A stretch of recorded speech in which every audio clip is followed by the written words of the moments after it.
which will be really nice because some of the funding or some of the expense will be taken from us because it's a library thing too, which is nice. But oh my God, what you got to go through. And I mean, it's just a question of following a formula, like a recipe. Yeah, exactly. But you got to be familiar with the recipe. That's right. It's not easy. No. I can remember, in school we were encouraged to do grants for different things, programs we wanted to do or whatever. And I don't know. I never had the courage to do it. Yeah. There was too much else to do. I had my job to do. Yes. Yeah. That's how I felt. Exactly. Yeah. In grad school, I could do a little bit of writing practice, and I was like, this is not as fun as programs. Jeez, no. And yet it's a fact of life if you're going to do anything. Right. Yeah. Oh well, and at the outreach thing I said, I was having this sort of in the back of my mind, we have to be positive about these things, we really do. Yes. Because if you come in with a negative attitude, it's going to be failure. That's right. Because that's how it's going to come across. So I'm determined to.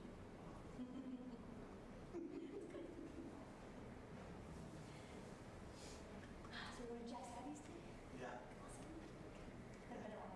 Should be exciting. I have a lot of ideas. I want to see what you guys have. Like fine-tune some of the stuff you guys already have.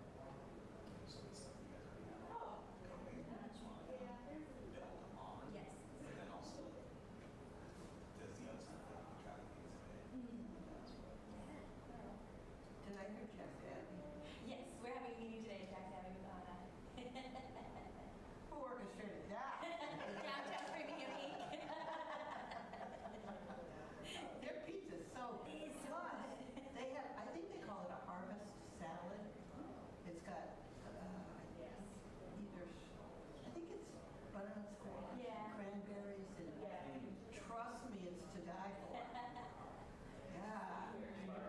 Yeah, but we took the kids one Saturday just for fun, and that's what I had. Yeah, but it's like, I've been dreaming about it for days. Now it's lunchtime, that sounds really good. Really? Yeah. Absolutely.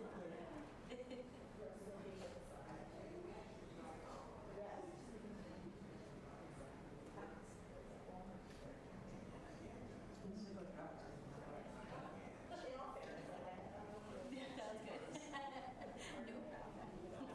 problem.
religious pastors. Sure that.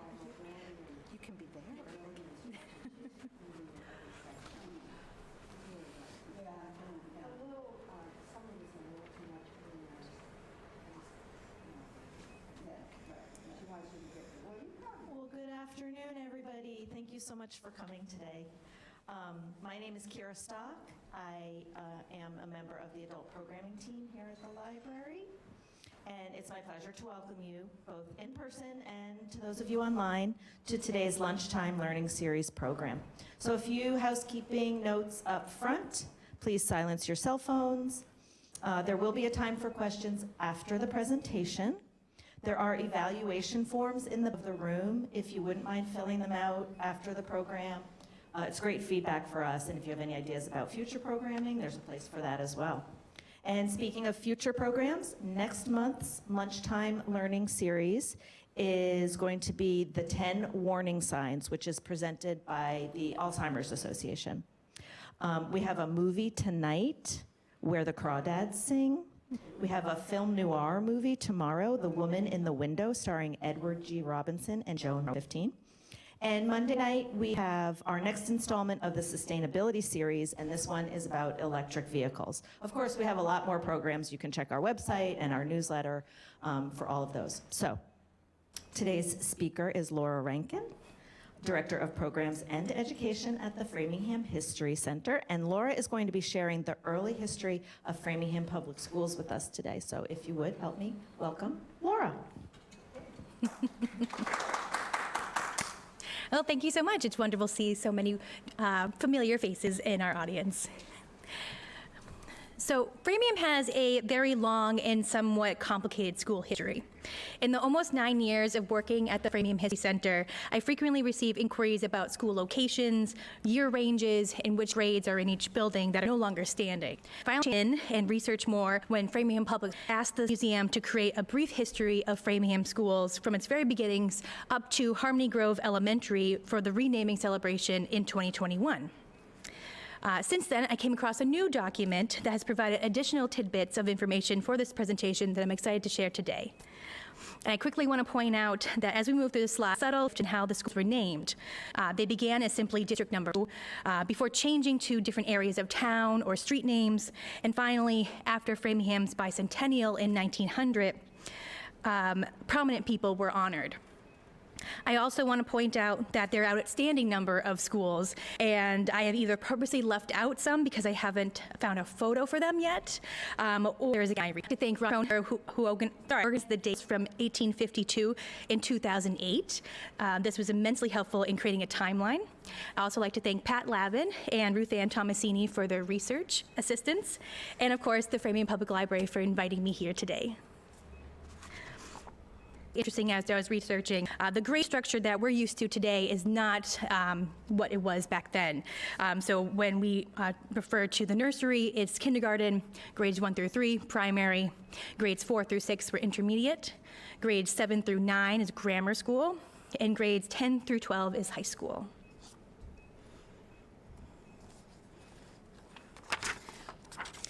So Framingham was incorporated as a town in 1700. At this time, children received brief informal education from their mothers at home. If a child, typically a boy, showed promise in their studies and families had the means, they were sent to cities to be educated. It wasn't until 6 years later that formal education began. Deacon Josiah Hemingway, for whom Hemingway Elementary was named, was appointed as schoolmaster in 1706. And since no schoolhouse had yet been built, he taught students in his home. The first schoolhouse was erected in 1716 to the west of the town's meeting house on Main Street. It was to be 22 feet long by 16 feet wide with 2 fireplaces at either end. A local man made the desks and chairs, and as an incentive for long-term teachers, the schoolmaster was allowed to use the additional rooms for his family. When the developing town outgrew both the schoolhouse and the meeting house, both buildings were removed and the land became the old burying ground on Main Street, also known as Main Street Cemetery. Next time you're in the old burying ground, try to find this plaque.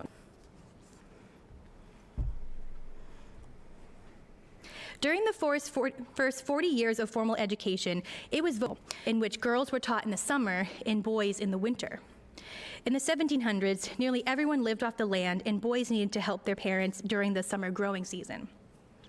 As the Center Common and other areas of town were developing, the school system changed into a district system in 1749. This cropped image from the 1808 view of the Center Common shows a little brick building on the right side of the Common, which was known as the Center District Schoolhouse.